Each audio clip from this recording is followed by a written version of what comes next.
now that Robert Mugabe has stepped down as Zimbabwe's president after 37 years in power, the focus shifts to his ousted Deputy Vice President Emmerson Mnangagwa. According to reports, Mnangagwa will be sworn in as Zimbabwe's interim president. Remember, he was sacked by Mugabe just last week, a move which then led to the military takeover.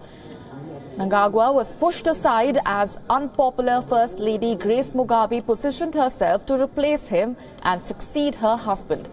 Mnangagwa fled the country following his ouster, claiming threats to his life. He is expected to return to the country today, sparking speculation of his takeover.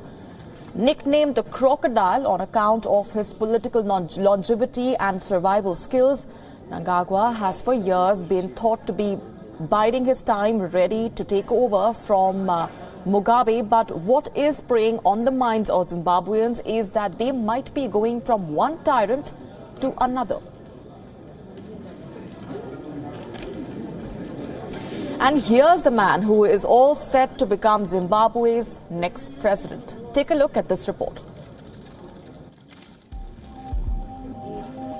From a leader on the run to one who may well now run Zimbabwe, 75-year-old Emmerson Mnangagwa struck back within days of being sacked as the country's vice president.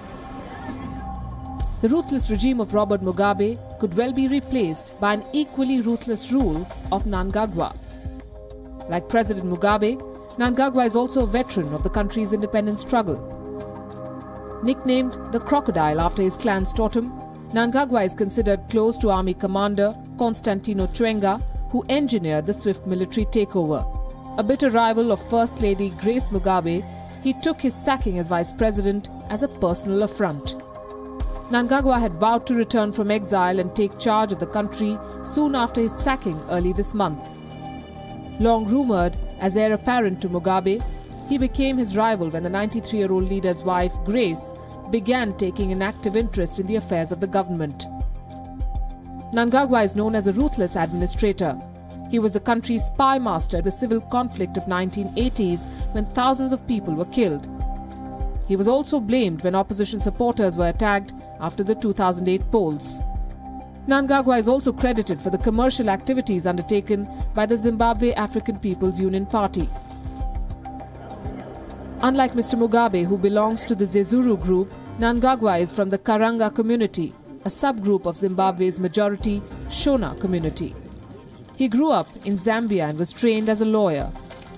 He had also received military training in China and Egypt. After independence, he was appointed the country's first justice minister. But it was the independence struggle that shaped his politics and his persona. Mnangagwa was tortured by former Rhodesian government forces during this period. Clearly, the scars and his never-say-die spirit survive. Bureau Report, WION.